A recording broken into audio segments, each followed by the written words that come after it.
A very good morning to all of you. So in today's session, we are going to discuss about the acceptance sampling procedure. In the previous sessions, we have already discussed about the meaning of the acceptance sampling method and the various key terms which used in the acceptance sampling method. So in today, we will be discuss about the procedure, or you can say the process of acceptance sampling method. See, today we will discuss about the various stages which involves in the acceptance sampling method. So now start from one by one. The first step, or you can say the first stage, is lot receive. Okay, so lot receive में क्या होता है, जब भी at the end of the manufacturing आपको manufacturing department से, या you can say that कि प्रोडक्शन डिपार्टमेंट से आपको लॉट रिसीव हो जाती है. तो फर्स्ट स्टेप आपका यही हो जाता है कि to inspect the quality material, या you can say that to inspect the quality of the material. सबसे पहला स्टेप आपको क्या करना होता है, आपको मैन्युफैक्चरिंग डिपार्टमेंट से लॉट को रिसीव करना होता है. ठीक है, तो in the first step you have to receive lot from the manufacturing department. The next is sample selected. See, आपने जो लॉट रिसीव की है उस पूरी लॉट को आपको एग्जामिन नहीं किया जाता है. सैम्पलिंग मेथड है तो ऑब्वियसली बात है आप यहाँ पे सैंपल को सिलेक्ट करते हो. ओके, सो यहाँ पे क्या किया जाता है, जो भी लॉट रिसीव की जाती है उसमें से पर्टिकुलर सैंपल सेलेक्ट किए जाते हैं, जिन सैंपल्स पे आपको क्वालिटी इंस्पेक्शन करना होता है. हम पूरी लॉट को इंस्पेक्ट नहीं करते हैं, लॉट में से कुछ स्पेसिफिक सैंपल सेलेक्ट करते हैं एंड देन उन सैंपल के ऊपर इंस्पेक्शन करते हैं. ठीक है, सो यहाँ पे आपका नेक्स्ट स्टेप क्या बन जाता है, ये बहुत ही आपका क्रूशियल स्टेप होता है, क्योंकि अगर आपने सैंपल का सिलेक्शन सही तरीके से नहीं किया तो फिर आपके रिजल्ट भी क्या होते हैं, रिजल्ट भी आपके पूरी तरीके से सही निकल के नहीं आते. तो जिस तरीके से आप सैंपल सेलेक्ट करोगे उसी हिसाब से आपके रिजल्ट या फाइंडिंग्स निकल के आएंगी. So this is very important step. जहाँ पे आप सैंपल सेलेक्ट कर रहे हो आपको सारे पैरामीटर को ध्यान में रख के सैंपल को सिलेक्ट करना होता है. Okay, next is sample inspected for quality. जो सैंपल आप ऊपर सेलेक्ट करते हैं देन उसी सैंपल का क्या करते हैं, हम इंस्पेक्शन करते हैं. ठीक, कि आपका जो भी सैंपल आपने सेलेक्ट किया है उसको इंस्पेक्ट किया जाता है प्रॉपरली, कि आपका जो भी सैंपल है वो क्वालिटी एस्पेक्ट्स को फुलफिल कर रहा है या नहीं कर रहा है. ऑर्गेनाइजेशन ने जो भी आपके pre determined set of standard set किए हुए हैं उससे वो आपकी लॉट डील कर भी रही है या फिर नहीं कर रही है. तो यहाँ पे जो इंस्पेक्शन किया जाता है वो सैंपल के रिगार्डिंग किया जाता है, ये चेक करने के लिए कि आपके जितना भी सैंपल हमने देखा है वो लॉट का जो सैंपल है वो हमारे सेट ऑफ स्टैंडर्ड्स को फुलफिल करता भी है या फिर नहीं करता है. Okay, next is result compared with AOQ limit. ठीक है, AOQ लिमिट मीन्स आपका जो भी रिजल्ट, यहाँ पे जो भी आपकी फाइंडिंग्स निकल के आती है उन फाइंडिंग्स को हम कंपेयर करते हैं AOQ लिमिट से, यानी एवरेज क्वालिटी लिमिट से. AOQ के बारे में मैंने आपको कल भी बताया था कि AOQ बेसिकली क्या होती है, एवरेज आउटगोइंग क्वालिटी होती है. एवरेज, A से एवरेज, O से आउटगोइंग और Q से क्वालिटी. तो एवरेज आउटगोइंग क्वालिटी के रिगार्ड से हम कंपेयर करते हैं. एवरेज आउटगोइंग क्वालिटी मतलब कितने नंबर ऑफ, अगर कुछ डिफेक्ट्स भी आए हैं तो एवरेज नंबर ऑफ डिफेक्ट्स हम कितने टॉलरेट कर सकते हैं. ठीक है, यानी कि कितने डिफेक्ट्स के साथ हम लॉट को एक्सेप्ट कर सकते हैं और मार्केट में सप्लाई कर सकते हैं. तो वो आपकी एवरेज आउटगोइंग क्वालिटी होती है. इसके बारे में मैंने कल भी डिस्कस किया था. सो यहाँ पे हम क्या करते हैं, जो भी हमारे रिजल्ट निकल के आते हैं उसे AOQ लिमिट के साथ कंपेयर करते हैं.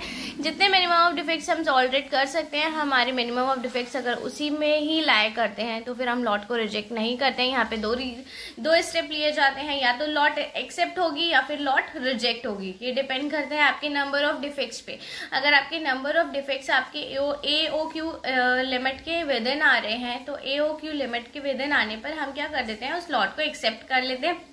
यानी आपके नंबर ऑफ डिफेक्ट्स टॉलरेटेबल है, हम उन्हें टॉलरेट कर सकते हैं, तो वो लॉट आपकी बेसिकली एक्सेप्ट हो जाती है. तो नेक्स्ट स्टेप आपका यही हो जाता है कि आप लॉट को एक्सेप्ट कर लोगे क्योंकि उसकी क्वालिटी क्या है, सेटिस्फैक्ट्री क्वालिटी है. एंड जब लॉट एक्सेप्ट हो जाएगी उसके बाद क्या कर दिया जाएगा, उसको सेंड कर दिया जाएगा फर्दर प्रोसेसिंग के लिए या फिर मार्केटिंग के लिए. ओके, सो ये सारी चीजें आपकी एक्सेप्ट द लॉट में होती हैं. जब आपने लॉट एक्सेप्ट कर ली उसके बाद उसको मार्केट या फिर जो भी उसकी फर्दर प्रोसेसिंग रह गई है, इनकेस हो सकता है उसमें लेवलिंग रह गई हो या हो सकता है उसकी पैकेजिंग ढंग से नहीं की गई हो भी, so what ever is left, तो उसके रिगार्डिंग उसको आगे प्रोसेस कर दिया जाता है। ठीक, सी नेक्स्ट डिसीजन होता है आपका रिजेक्ट करना। एक हो गया आपका एक्सेप्ट करना लॉट को, एक हो गया आपका लॉट को रिजेक्ट करना। इन केस अगर आपकी लॉट रिजेक्ट कर दी जाती है, क्योंकि रिजेक्ट कब की जाएगी, जब आपकी क्वालिटी सेटिस्फैक्ट्री नहीं होगी, यानी कि आपके जो नंबर ऑफ डिफेक्ट्स आ रहे हैं वो AOQ लिमिट से ज़्यादा आ रहे होंगे, तो उस केस में आपकी लॉट को रिजेक्ट कर दिया जाता है। तो जब कभी आपकी लॉट को रिजेक्ट करने का डिसीजन लिया जाता है, तो लॉट को रिजेक्ट करने के बाद उसके आपका जो भी डिस्पोजिशन है कि उस लॉट को किस तरह से डिस्पोज करना है, उसके रिगार्डिंग भी डिसीजन लिया जाता है। ठीक है, ऑर्गेनाइजेशन क्या करती है, ऑर्गेनाइजेशन सोचती है कि अगर लॉट खराब भी हो गई है, ठीक है, तो उसको इस तरह से डिस्पोज किया जाए कि उसका कोई ना कोई मटेरियल हमारे लिए काम में आ सके। सो उसके डिसीजन उसके डिस्पोजिशन के रिगार्डिंग भी लिया जाता है। So these all are the steps which involves in the acceptance sampling procedure। जो आपके एक जो प्रोसीजर चलता है एक्सेप्टेंस सैम्पलिंग का, जिसमें आपका सैंपल 1 by 1 एक एक स्टेप से होके गुजरता है, तो उन सारी चीज़ों को ही हम क्या बोलते हैं, बेसिकली एक्सेप्टेंस सैम्पलिंग प्रोसीजर बोलते हैं। सो आई थिंक आपको ये एक्सेप्टेंस सैम्पलिंग प्रोसीजर समझ में आया होगा और इसमें कोई भी डाउट नहीं होगा। सी यहाँ पे अगर मैं एक बात करती हूँ, ये तो हो गया आपका एक्सेप्टेंस सैम्पलिंग प्रोसीजर। एक होता है आपका ये जो भी प्रोसीजर होता है आपका, ये हम कह सकते हैं the statistical procedure of acceptance sampling is based on the hypothesis testing methodology. ठीक है, तो ये आपका पूरा हाइपोथेसिस टेस्टिंग मेथडोलॉजी पे बेस्ड है। तो इसमें क्या होता है, however there is a possibility of making 2 types of error. 2 तरह की आपकी एरर हो सकती हैं। ये एरर मैंने आपको हाइपोथेसिस टेस्टिंग में भी पढ़ाई थी, type 1 error and type 2 error. ठीक, तो आपकी 2 तरह की एरर देखने को मिल जाती हैं कभी कभी आपके ये एक्सेप्टेंस सैम्पलिंग प्रोसीजर में। तो first is your type 1 error and the second is your type 2 error. Type 1 error क्या होती है, टाइप 1 एरर में क्या होता है, here the good quality lot is rejected due to low AOQ limits. This error is known as the producer risk. यानी कि हो सकता है यहाँ पे आपकी क्वालिटी ठीक हो गुड की, बट फिर भी आपका जो गुड है वो आपकी AOQ लिमिट में लाई नहीं करता, तो उस केस में क्या होता है, आपकी लॉट को रिजेक्ट कर दिया जाता है। तो ये एरर क्या कहलाती है, आपकी टाइप 1 एरर कहलाती है और इसको हम प्रोड्यूसर रिस्क भी बोलते हैं। ठीक है, next is your type 2 error. Type 2 error में क्या होता है, basically here poor quality lot is approved and pass it into the market due to high AOQ limit. अगर आपकी AOQ लिमिट आपने बहुत हाई रखी हुई है, तो कभी कभी हमारा जो पुअर क्वालिटी का गुड होता है वो भी मार्केट में हम सप्लाई कर देते हैं। जब हमारी पुअर क्वालिटी के गुड्स मार्केट में सप्लाई हो जाते हैं, तो ऑब्वियसली बात है कि कौन सी एरर हुई, टाइप 2 एरर हुई। और इससे क्या होता है, this error creates consumer risk. ये एरर से आपका यहाँ पे होता है प्रोड्यूसर रिस्क और यहाँ पे अराइज होता है आपका कंज्यूमर रिस्क। ठीक है, तो दोनों, तो आपको इस चीज़ का ध्यान रखना होता है कि आपकी ज़्यादा ना तो टाइप 1 एरर आकर हो वहाँ पे, ना ही टाइप 2 एरर आकर हो। तो आई थिंक आपको टाइप 1 और टाइप 2 एरर समझ में आएगा।